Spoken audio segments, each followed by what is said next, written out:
Tonight.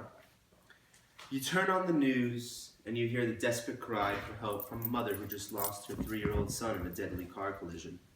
The driver of the other vehicle was a 16-year-old high schooler who was too busy playing Pokemon Go to notice he was swerving out of his lane into the desperate woman's car. In the state of Florida, the minimum age to get your driver's license is 16.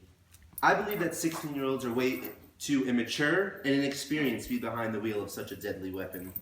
With protests and citizen initiative, we can get the state law changed to 17 or even 18, along with strict requirements to obtain and keep your driver's license. There have been thousands of incidents in America that involve teens in deadly car collisions. It is every parent's nightmare to get the call that his or her child has been involved in a car crash. Jacob Ujali was only 16 years old when he was involved in a deadly car accident just hours after he got his driver's license. Early that morning, he got his license, then went on a drive with his 3 closest friends. When he struck a pole and was ejected from his Chevy Cavalier, Jacob died on the scene. Teen drivers not only affect themselves, but they affect their passengers as well. In Jacob's accident, there was other passengers who were critically injured.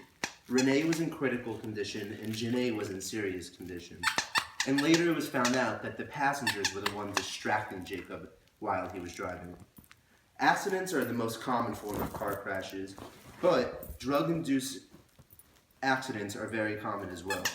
A 17-year-old was charged with 4 counts of vehicular homicide as he drove under the influence of marijuana, killing 2 people, Joe Ramis and Stacy Reynolds. Another example is Ethan Couch, who was born just a few days after me. When he was only 16 years old, he killed 4 people while drinking and driving June 15, 2013.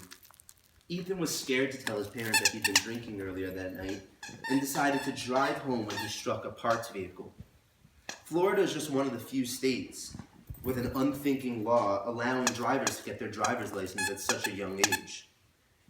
If we compare Florida's law to other states, we can see extensive difference in the statistics.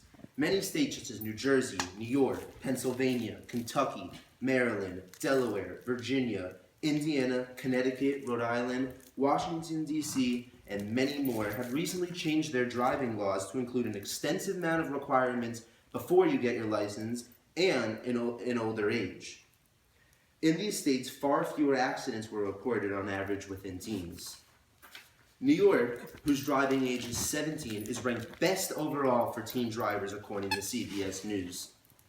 Also, many of these states require drivers to take an extensive amount of courses before obtaining their license.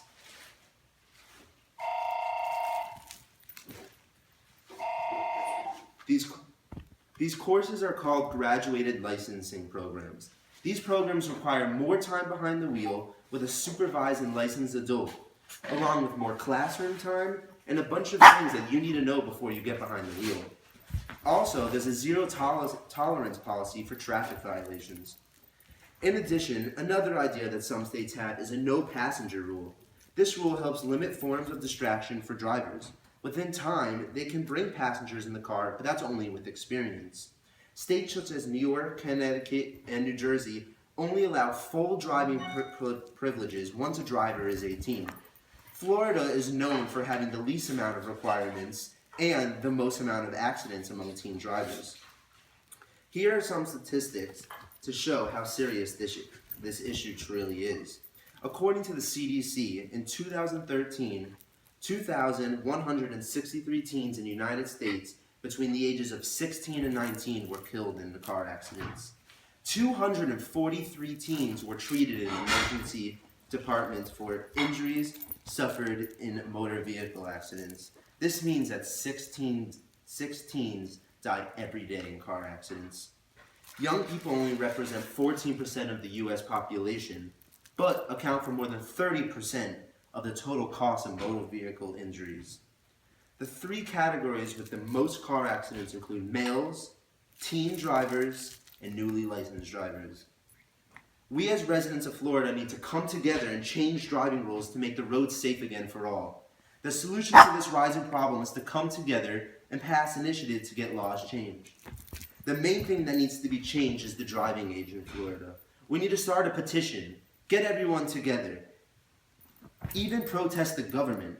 Have mothers who lost their teens tell their terrible stories to show the politicians that this system is corrupt.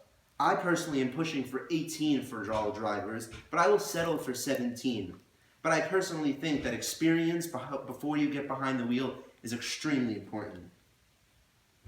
These requirements that need to be installed need to be for every driver, and they need to happen at all different stages of your life. Florida does not require enough preparation to get your driver's license. Required courses need to be installed, and that's the truth. Online courses that need to be taken yearly, strict rules for driving. I also think that no minor should be allowed a full driving privilege. 18 should be the minimum before you can have a full car. We need to put the end to this madness and get together and stop teens from dying. Thank you very much. Sick.